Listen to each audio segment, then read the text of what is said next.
Explain is Tom Narayan, global autos analyst at RBC Capital Markets, has an outperform on Tesla, $301 price target. Tom, can this Halo truck reinvigorate a brand that is doing really very well, but has not had any kind of model refresh in several years? Yeah, that's exactly right. I mean, if you read the Walter Isaacson book on Elon Musk, you see the history of Tesla and how it started out with the Roadster and people really getting excited, the cool factor, right? You had rappers driving around in Teslas. And since then, there's a little bit of staleness that's come about the Model 3 and the Model Y.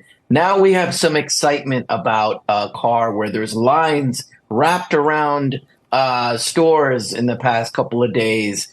And you had signs inside the store that says, hey, if you like this, there's a Model 3 for only $29,000. So the halo effect is in full effect. In order for Tesla to sell 2.3 million units next year, mostly Model 3s and Model Ys, not the Cybertruck, people need to get re-energized and convinced to buy a Model 3 and a Model Y again. Not so sure about this. Now, don't get me wrong. Cybertruck will certainly have what we would call a halo effect on Tesla's other products. People see Cybertruck, love it, hate it. There's more discussion. Wait, they make other vehicles too. Let me check them out. Oh, damn. A Model Y is exceptional value. Might buy one. Model Y already the world's best-selling vehicle by unit volume and still ramping up. But don't forget, there's a refreshed Model 3 that's only currently released in some regions outside of the United States that will drop in the US. My best guess is within a few quarters at most. So no concerns about people being excited to buy Model 3 and Model Y. But again, Cybertruck's certainly going to generate more attention on Tesla, which itself will cause more Tesla vehicles, not just Cybertrucks, but other vehicles to sell as well. And, you know, a car is an emotional purchase. It's all about brand. And this is how you reignite the interest and the passion of a brand. Phil was talking about 20% of pickup trucks being this lifestyle type buyer, and this fits right into that sweet spot. We only see them selling about 250,000, maybe max of these per year. So Tom has said a lot of things in the past that I agree with. I think he was the very first analyst on Wall Street to come out of the closet, so to speak, and actually explain that in his price target, his valuation for Tesla, he is including Tesla licensing FSD to other companies. However, on this point, I strongly disagree.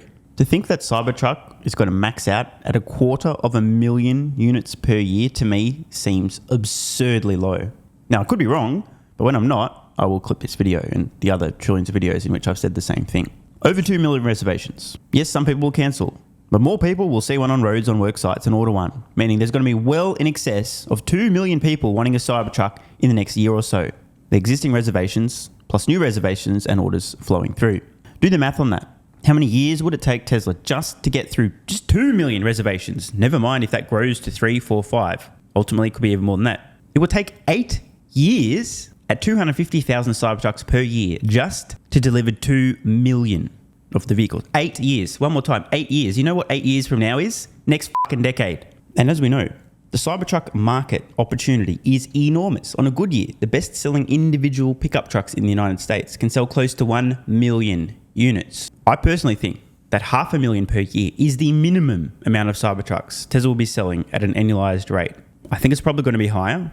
How much higher? I don't know exactly, but I think everyone, even Tesla themselves, are underestimating how many consumers will ultimately order and love Cybertruck. Is that a needle mover? 20%. Is that a needle mover for a company of this scale and size? It's not going to be a needle mover either way. No, it's not going to really matter. Plus, if you guys remember, my valuation is 90% autonomy, robotaxi, and FSD, and only 10% cars and trucks.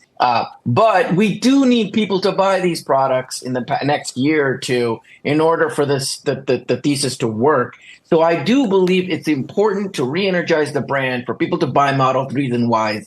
They can put FSD on those and get people excited about autonomy. So it's indirectly important, but in of itself, I don't believe it'll be that big of a financial contributor, especially for a company with a $700+ billion market cap. Big picture, I definitely agree on this point. Even if Cybertruck's selling over 500,000 vehicles per year, relative to Tesla's next-gen vehicle, which is going to be many millions per year, Model Y, which will be well past 1, maybe 2+ million vehicles per year. And we're just talking about the automotive stuff, which itself is dwarfed by the software component, FSD, and so on, never mind the energy business. Cybertruck definitely will not be a direct needle mover for Tesla in terms of financials. A decade from now, their vehicle sales, cumulatively, all products won't be needle movers as software becomes a much bigger slice of the pie. But it's certainly worth considering the short and medium term impact of these rolling billboards now being delivered to customers known as Cybertrucks. People should test out FSD beta, and I personally believe it's the best consumer product since the iPhone. Nah. It is so amazing. Big call from Tom. Hard to argue. Now, here's a question. How many fellow analysts on Wall Street, Tom's colleagues, how many of them do you think have personally used Tesla's FSD beta software? How many do you think have spent hours watching unedited videos of the software if they haven't, in fact, experienced it directly? And then the question to ask is, of those who have actually experienced it directly or at least watched a bunch of videos, how many of them do you think actually were able to compute with their neural net exactly what they have experienced and seen and how it compares relative to all of the other companies who claim that they're on the path to solving autonomy?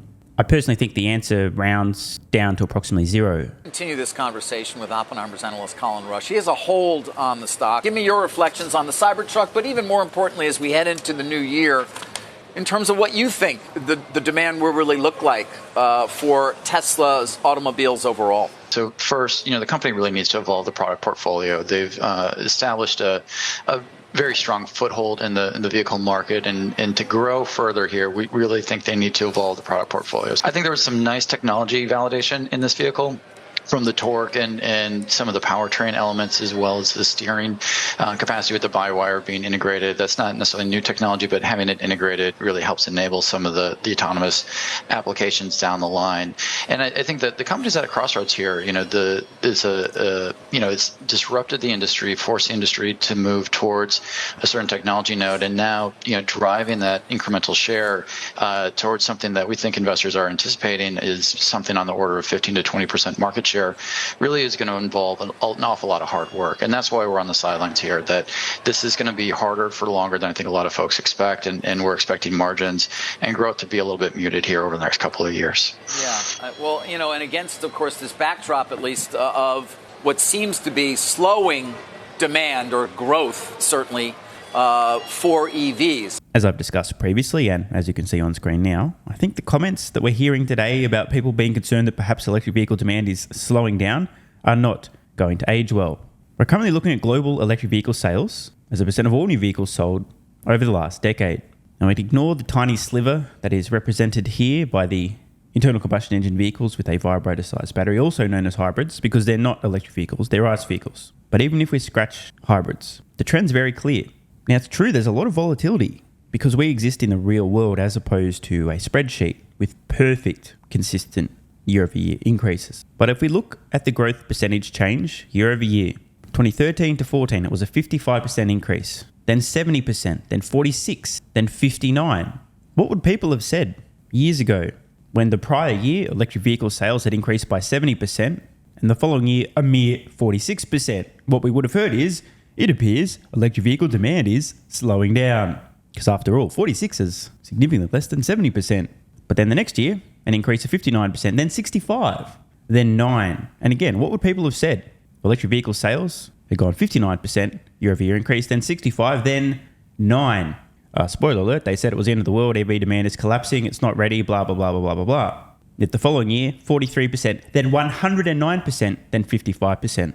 The inability of people to put things in perspective and understand inherent in reality is volatility, never mind the fact that interest rates are through the roof. To think that there genuinely is a slowdown in EV demand is just asinine. We're going to see a roughly 10x increase in the number of electric vehicles sold per year, in my opinion, over the next decade. 10 times. Some years, the percentage change will be less, some years it will be more. But EVs currently roughly 10% of all new vehicles sold, again, if we exclude hybrids, at least as of last year. And I believe before the end of this decade, they will represent over 80% and then continue on to 100. What's happening right now is a lot of confusion because companies like Ford and General Motors are slowing down their EV plans. And why would they be doing that? They are discovering that Tesla does not exist in a vacuum. And Tesla are able to sell vehicles profitably at scale. It's causing companies producing polished turds to struggle, to say the least. They're learning that if they produce a turd, the only way they can sell a turd is if they price the turd so affordably that people are like, well, it's a turd, but hey, it's cheap. I'll buy a cheap turd. Why not? But of course, in doing so, they're losing so much money that they're going to go bankrupt, meaning they realized, the more of these turds we sell and lose 50, 60, 70+% margins on, the faster we'll go out of business. So let's slow the rate of money-losing turds we're selling so we can remain in business a little bit longer. This is giving folks the false impression that overall demand for electric vehicles is slowing down. It is not. You make a compelling electric vehicle and price it at the market clearing price, it will sell. The problem is there's only one company outside of China who can produce a compelling electric vehicle and sell it at a market clearing price and still make a profit doing so. Everyone else, maybe if they're lucky, they could potentially produce a semi-compelling electric vehicle, but if they price it at the market clearing price, they lose tens of thousands of dollars. So again, people are getting lost in the noise here and missing the forest for the trees. The other day, Andrew Sorkin, of course, talked to Elon. I'm not sure it was necessarily asked and answered, but it didn't really get answered, certainly. This question is whether there is a significant slowdown. Do you believe there is in terms of just what's left of the population wanting EVs?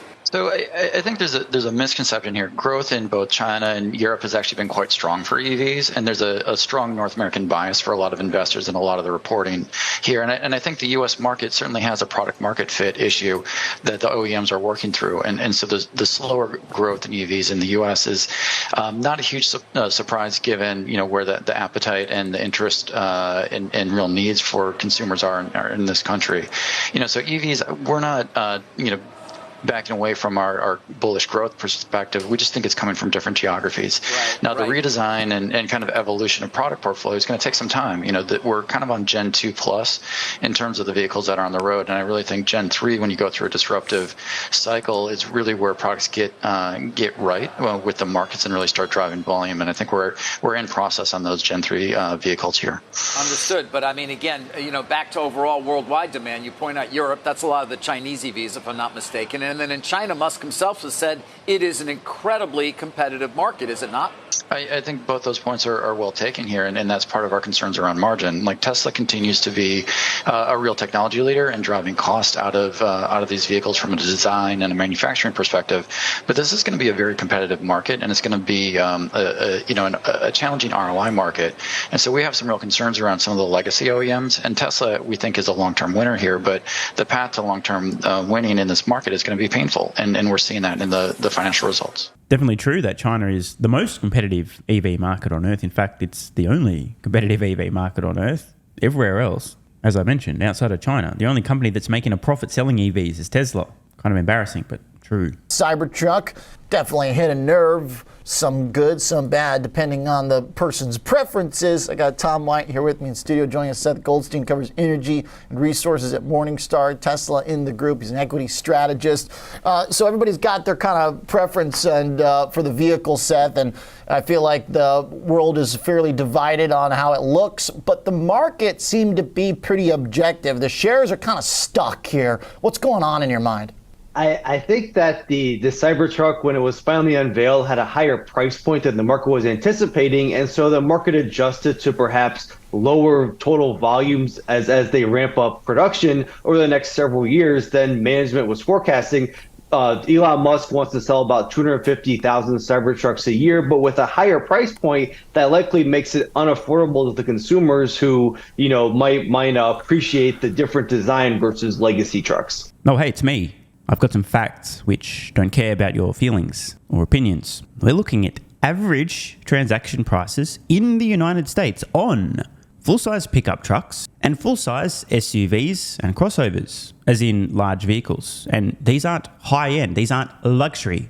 These are just full-size large vehicles, pickups and SUVs and crossovers. Average transaction price in October 2023 and September 2023, just over $66,000 on a full-size pickup truck and just under $80,000 for a full-sized SUV. Now, anyone remember what the entry-level Cybertruck is? That's right, under $61,000. And remind me, what was a dual-motor Cybertruck? Oh, that's right, under $80,000. What does that mean? What does that tell us? What it tells us is the average person who previously was purchasing a full-size pickup truck or a full-size SUV crossover is actually spending more money in the case of a pickup truck than the entry-level Cybertruck, and just a little bit less on a full-size SUV than the dual-motor Cybertruck. Meaning, in general terms, the Cybertruck is extremely competitively priced. Just remember, Cybertruck comes standard with just about every feature anyone's going to want. You've got the locking bed, you've got insane performance, you've got high technology, incredible software, a bunch of utility, power outlets, Tesla's suite of software, Sentry mode, dog mode. You've heard the whole spiel. You can play games in it. There's a rear screen and a front screen. The value for money offered by Tesla Cybertruck far exceeds what people today who are paying the average price for a pickup truck or a large SUV/crossover, far exceeds the value for money they get. Cybertruck is extremely competitively priced. Yes, it sucks that Tesla previously had estimated the starting prices for different variations of Cybertruck much lower than they are today. However, we do have to factor in inflation, which itself is about 20% thanks to the scamdemic, the fascist shutdowns, and all the insane money printing. But as I continue to have to remind people, Tesla does not exist in a vacuum. We must look at the rest of the marketplace and try to understand what value is offered by vehicles in a similar price point. And as we can see here, the entry-level Cybertruck has a lower purchase price for consumers than the average consumer is spending on a pickup truck in the United States. And guess what? The value offered by the entry-level Cybertruck far exceeds anything a consumer is going to get in the US for $66,000. These are just the facts. The past is irrelevant. The present is all that matters. At present, the specs available on the rear-wheel drive, the dual motor, and the tri-motor Cyber Beast version, all three trims, the value for money in their price range is unmatched. Not every consumer will realize this, of course, but those that do their homework will have a very obvious choice. Okay, that's a good point because it's math-based. It's pretty straightforward. It does seem like it's going to have to prove itself a little bit as far as sales go. What kind of transparency do you expect to have on orders for this thing? Well, Tesla's indicated they have a multi-million backlog order, but that's just simply a $100 deposit, so that might not translate to a full vehicle sales, of course. I think that we will start to see, as they launch the full production in 2024, we'll start to see sales of the vehicles. I don't expect they'll lump it in with the SX or 3Y, which are the two categories they break out for volume. So we will likely see Cybertruck with its own line or broken out separately so we can track the sales. Okay. So this remains to be seen. What's your guess? Tesla currently reports 3 and Y combined production and sales, plus S and X combined production and sales. So what will they do with Cybertruck? Will it have its own separate line and be reported individually as Cybertruck sales, or will they combine it with 3 and Y, or S and X? The specs seem pretty cool. Gotta say, hauling the Porsche and beating the Porsche was definitely pretty sweet. Do you think that this will be a major catalyst for the stock, or was that kind of the event, the unveil, and now we go back to sort of monitoring deliveries and production numbers for the main primary fleet?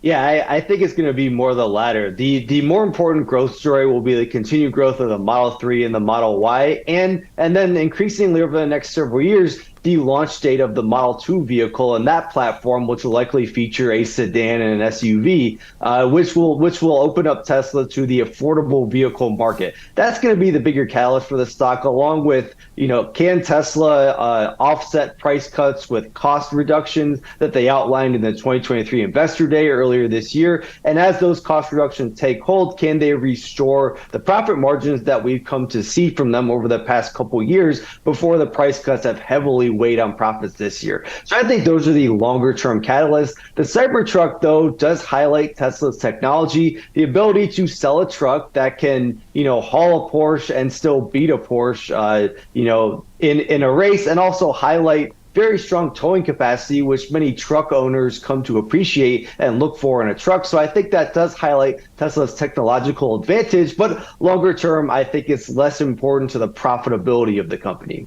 Okay. Your guys' price target on Tesla right now, still a decent amount below where we're at, $210, a fair value rating, a narrow moat as you describe it. It does seem like the Cybertruck maybe was a way to make sure that moat didn't get even narrower, right? Because this time they're not in front leading on this category. Exactly. Tesla does not enjoy the first mover advantage for an EV truck. They're not the incumbent. So, it's upon them to make the case to consumers who are considering a Ford F-150 Lightning or considering a Rivian to instead buy the Cybertruck. The design, while it's pretty polarizing, may win some customers who like the different design versus classic trucks. But then the performance specs, I think Tesla really wanted to make sure that they were leading the pack as far as the fast acceleration and the heavy towing that can really win the case that this is a truck worth buying. I mean, it's true. The Cybertruck wins on everything. It's stronger, more powerful, more capable, more useful, has a much bigger dick, is taller, smarter, funnier, more confident, more experienced, more ambitious. It's better in every way. Sorry if I caused a few insecure people to get butthurt in the comments. I think you understand the point. Tesla's goal is always to create one category killer per category that offers so much more value for money, is better in every way, that it makes the competition look like a joke. And on this, they have most certainly been successful. There's a new king of the jungle. Daddy's home. Bow down or get the fuck out of the way. Want more content? Early access? Bunch of perks? Click the links in the pinned comment. AG1 has given me a massive, meaningful boost in energy, allowing me to do a lot more every day, including using my brain more and using my body more. I highly recommend you guys and girls check it out. It's an excellent way to fill in nutritional gaps. It's got 75 high-quality vitamins, minerals, and whole food source nutrients, plus prebiotics and probiotics and digestive enzymes and adaptogens to help you deal with stress. Plus, if you click the link in the pinned comment or head to drinkag1.com/SMR, you can get yourself a 1-year free supply of vitamin D3 and K2. But don't take my word for it. Here's what some of you guys and girls have to say. AG1 has changed my life. I was, as you described, treating myself like a circus, ate like trash, rarely exercised, used alcohol as a stress crutch, cannabis also. AG1 is what gave me the kick in the ass, got me back to the gym, motivated me to do more for myself, family, my business, etc. Keep doing what you do. Now, I know there's some skeptics, the same kind of people who think Elon Musk is a fraud, reading this going, what do you thought? There's no way that's possible, bro. It must be a placebo effect. Believe it or not, this is a recurring theme. If you give your body everything it needs to feel and perform its best, including having a lot more energy, you'll need ways to use that energy. For me personally, that includes more exercise, moving my body more social activity, and more cognitively demanding tasks, including producing a fuck ton of exclusive content over on Twitter and on Patreon, plus my daily YouTube uploads. The proof's in the pudding. On to another testimonial from a viewer of this channel. SMR, you asked me to provide feedback on AG1. Here it is. It has helped with mental acuity, stamina, and intestinal waste management. Can't read between the lines. Certainly helps with regularity and digestion. That's what the digestive enzymes are for. It has also dramatically reduced my cravings for sugar. You guys need to stop eating sugar. It's fucking poison. I'm 50, 5'9", and overweight, aka a fat motherfucker. I think that's a technical term for overweight, isn't it? Is it fat motherfucker or obese? I can't remember. I average 100 hours a week in the West Texas oil fields as a safety supervisor. Jesus Christ, dude. No wonder you're struggling to keep your weight under control. 100 hours a week. Brutal. It has helped me lose weight. It is not an appetite suppressant. It can help fat people suppress cravings, and motivation to be healthier is critical for changing your diet. Love you, brother. Again, this is a great point. It's something people really don't seem to grasp. If you have more energy, everything becomes easier. It's like turning on easy mode for life. A few years ago, before I was taking AG1, my health was trash. I was struggling to get through the day, had afternoon fatigue. The last thing I wanted to do was either use my brain or move my body. Didn't have the energy. Now, my biggest struggle every day is figuring out ways to use that energy. I'm exercising way more, doing a lot more with my friends and family, and of course, my work output has increased substantially. And you can fact check me. Check out the average length of my videos I was posting to YouTube 3 years ago. Need I say more? And one final testimonial. Love this one.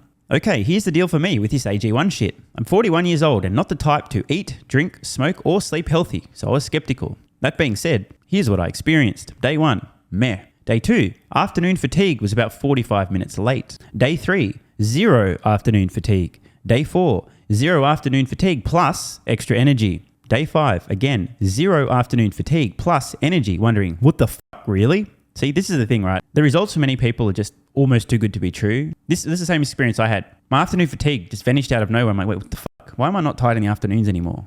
Surely, it's not that AG1, is it? Turns out it was. Day 6 and 7, same thing. Day 8, same thing. Plus, I had the want to get things done around the house that I normally would slack off and not get done. Again, the point, extra energy, you'll need to use it, you'll find ways to use it. Day 9, 10, and 11, and today is day 12. I fucking love it. So however you managed to get me to buy it, I'm so glad you did. Thank you so much, SMR. It really changed me so far. Guys, this shit really works. Just try it. By the way, this is the reason I continue to relentlessly promote AG1. A lot of people get real fucking mad in the comments. Oh my God, snake oil salmon sold out. Oh my God, he's a scammer. This is fraud. But constantly, I'm pretty sure everyone making these comments is also currently short Tesla stock. I'm not particularly concerned about people having a negative perception, those folks suffering from small brain syndrome, still living in my bum's basement syndrome, etc., writing mean comments, claiming AG1's a scam or it doesn't work. I mean, bro, when I get feedback like this is what keeps me going. Just try this stuff for a month, and if you don't get these results, get your money back. See, it's a literal no-brainer. It's an IQ test at this point in time. Testimonial after testimonial after testimonial like this. Get your money back if it doesn't work. Just try it for a month, and if it doesn't work, get your money back. Today's the day. It's finally time. Be like this guy who was a massive skeptic, but finally, after 1,000 promotions in a row, caved in, tried AG1, and has results like this. Head to drinkag1.com/SMR or click the link in the pinned comment, and please, let me know how you're feeling in a few weeks' time. Now, if you'll excuse me, time to put my extra energy to good use. I'll be recording some more exclusive content for Patreon and my Twitter subscribers. So click the links in the pinned comment, see you over on Twitter and or Patreon, and don't forget to grab your AG1. Love ya.